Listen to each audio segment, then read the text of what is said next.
గత 2 సంవత్సరాల మట్టి ఈ హెచ్ఎండి లేఅవుట్ వచ్చిన దగ్గర నుంచి పైగా ఇది బాగా రావడానికి దారి లేదు. నేను రావాలంటే దాదాపు 1 కిలోమీటర్ దూరం లోపలికి రావాలి. అంత బురద చెట్టు తుప్పలు అన్నీ ఉండేది. ఇక్కడ కొందరు గొడ్డి కూసేవాళ్ళు ఉన్నారు, వాళ్ళకి తెలుసు కానీ ప్రజలెవరికి తెలియదు. ఎప్పుడైతే లేఅవుట్ వచ్చిందో ఇది ఎప్పుడు బయటకు వచ్చిందో ఇక్కడ లక్ష్మణ్ ఆయన రోజు దీపారాధన ముందు నుంచి కూడా దీపారాధన చేసేవాడు. రాను అలాగా చేసుకుంటూ వచ్చాడు. ఎప్పుడైతే వచ్చిందో 2 సంవత్సరాలు బట్టి కాస్త ఎక్కువగా చేయటం, పంతులు గారిని పెట్టేటప్పటికి ఇది మీదుగా డెవలప్మెంట్ వచ్చింది. ఇది స్వయంభూ ఏంటంటే ఇది ఇక్కడ ఆకర్షణ ఎక్కువ ఉంటుందన్నమాట. ఇది ఎక్కడ ఇటువంటి దాన్ని ఎక్కడ ఇది ప్రతిష్ఠ చేసింది కాదు. పూర్వం ఎప్పుడో దేవతలు చేశారో రాజులు చేశారో ఎవరు చేశారో తెలియదు. తాతలకు కూడా తెలియదు. తాతలు ఉండేప్పుడు కూడా ఇది ఉన్నదని తెలిసింది. పూర్వం ఇక్కడ ఒకప్పుడు ఊరు ఉండేది. ఆ ఊరిలో ఈ వర్షాలు వరదలకి ఈ ఊరంతా పైకి వెళ్ళిపోయింది. ఈ ఊరు ఇట్లా ఉండిపోయింది. ఇంత బొంద అయిపోయింది, బురద అయిపోయింది. నీళ్లు రావడం వల్ల దీన్ని నేను ఎవరు వాడుకోవడం లేదనమాట. ఇది ఎవరు వచ్చేవారు కదా ఇక్కడికి. ఇది భయంకరంగా ఉండేది ఇదంతా ఎప్పుడైతే లేఅవుట్ వచ్చిందో ఈ రోడ్లు వేసిన తర్వాత పబ్లిక్ రావడానికి అలాంటి వీళ్ళు ఇచ్చిన రోజు దీపారాధన చేయడం వల్ల ఒకరికొకరు చూడటము. ఈ ఎక్కడ వచ్చారో నలుగురు వచ్చాడు, పంతులు గారు పెట్టిన తర్వాత డెవలప్ అయింది మాట. ఇది స్వయంపోయింది. ఇక్కడ కోరుకున్న వాళ్ళకి ఎవరైనా సరే కోరిక పక్కా అవుతుంది ఇక్కడ. ఎందుకంటే గుమ్మడికాయ దీపం ఇక్కడ ప్రత్యేకం. ఈ అమావాస్యకి అష్టమికి గుమ్మడికాయ దీపం పెడతారు. ఆ దీపం పెట్టడం వల్ల ఇవి కోరికలు నెరవేరుతున్నాయి ప్రజలకి. వాళ్ళ ఆశీస్సులతో మేము ఇట్లా నడిపించగలుగుతాం. ఇంకా దీని ముందు ఉత్తరోత్తర వర్ధం చేయాలని, గుడి కట్టాలని, వెనకాల అన్నదానానికి ఆదివారం వచ్చేప్పటికి మన అమావాస్య ఆదివారం వచ్చేసరికి విపరీతంగా అన్నదానానికి జనం వస్తున్నారు. కంట్రోల్ చేయడం కష్టంగా ఉంది. బిల్డింగ్ వేయాలని ఆలోచిస్తున్నారు మా వాళ్ళు. ఇది ఇంకా ఈ ముందు గుడి కట్టిన తర్వాత అన్నదానానికి ఒక ప్రత్యేక షెడ్ బిల్డింగ్ లాగా వేయాలని చూస్తున్నాం. ఇది డెవలప్ చేస్తున్నాం. అంటే భక్తుల కోరిక మీద మేము ఇట్లా డెవలప్ అవుతుంది. భక్తులు అనుకున్నట్టు జరుగుతుంది. నేను వచ్చిన తర్వాత కూడా చాలామందికి నేను శక్తి మేరకు చేస్తున్నాను. కాకపోతే ఏంటంటే కొందరికి నేను ఏదైనా పసుపు ఏదో కుంకుమ ఇచ్చినా విభూతి ఇచ్చినా వాళ్ళకి రుగ్మతను నశించి వాళ్ళకి మంచిగా జరుగుతుంది. అది నాకు సంతోషం. భగవంతుడు ఆశీస్సు వల్ల నాకు కూడా అదొక బెనిఫిట్గా నా పునర్జన్మ సుఖంగానే భావిస్తున్నాను. ఇది అందరికీ ఉపయోగం. ఇది ఎవరైనా వచ్చి దర్శనం చేసుకుని వాళ్ళు లబ్ధి పొందాలని ఆశిస్తున్నాను. మీ పేరు చెప్పండి సార్. నా పేరు రామకృష్ణారావు.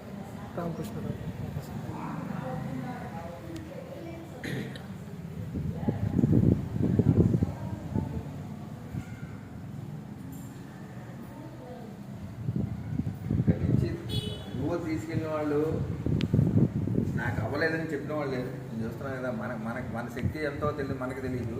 నేను విభూతి దాని పేరు చెప్పి నేను విభూతి ఇస్తున్నాను, లేకపోతే ఇంకోటి ఇస్తున్నా, తాడిస్తున్నా, ఇది సరే వాళ్ళకి అనుకున్న ఫలితం వాళ్ళకి వస్తాం.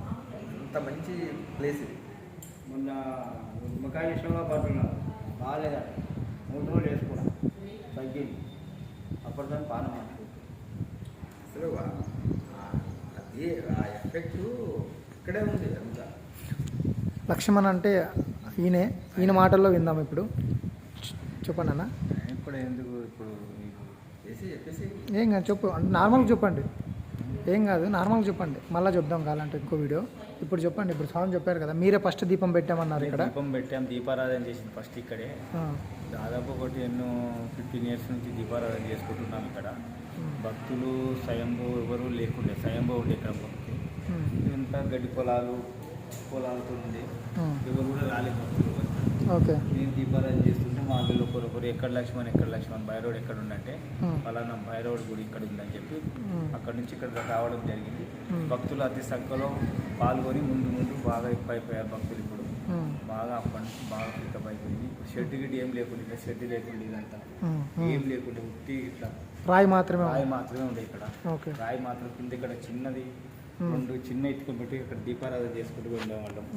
అక్కడ నుంచి స్టార్ట్ చేసి ఎన్ని సంవత్సరాల క్రితం అది? 10 years 10-20 years back. 10 years back అక్కడ నుంచి చిన్నగా భక్తులు వచ్చి అన్న షెడ్ చేయాలంటే వేసే అని చెప్పారు. ఇది భక్తులు వేసిందేనా షెడ్? ఇది చిన్నది. ఓకే. అది పెద్దది మేము వేసాం అందరం కలిసి. ఓకే. నెంబర్లం కానీ మేము కానీ అందరం కలిసి భక్తులు కలిసి చాలా ఇంత తోచినంత తీసుకొని వేసాము ఇక్కడ. ఇక్కడ నుంచి ఇక్కడ జరిగింది. ఇప్పుడు మట్టుకైతే బాగుంది. అనుకున్న భక్తులకు ఎవరు వచ్చినా ఏ భక్తులు వచ్చినా కానీ వాళ్ళ కోరికలు ఏదన్నా కానీ ఉమ్, ఏది అనుకుంటే అది జరుగుతుంది. ఇప్పటికి కూడా ఎవరు కూడా ఉమ్, ఏది కానీ వస్తున్నారు. వాళ్ళు పోయి మనం ఇంకా 10 మంది చెప్తున్నారు, 10 మందితో ఇంకా 10 మంది ఎక్కువవుతున్నారు. అలా పెరుగుతూనే ఉన్నారు కానీ తగ్గలేదు ఇంతవరకు. దగ్గర వాళ్ళకంటే దూరం వాళ్ళకి ఇక్కడ నుంచి ఎక్కడ దూరం నుంచి నిజామాబాద్, కరీంనగర్, ఆదిలాబాద్, అచ్చంపేట్ ఉమ్, అక్కడెక్కడ నుంచో భక్తులు దూరం నుంచి ఎక్కడెక్కడి నుంచో వస్తారు. అనంతపురం. వాళ్ళకు కూడా మంచిగా వాళ్ళకి మంచిగా అనిపిస్తుందంట. ఏది అనుకున్న పనులు అవుతున్నాయి అంటే ఇక్కడ వాళ్ళు 10 మంది పోయి 100 మందిని తీసుకొని వస్తున్నారు వాళ్ళతో. ఉమ్, ఇక్కడైతే బాగుంది పని మనకి. ఉమ్.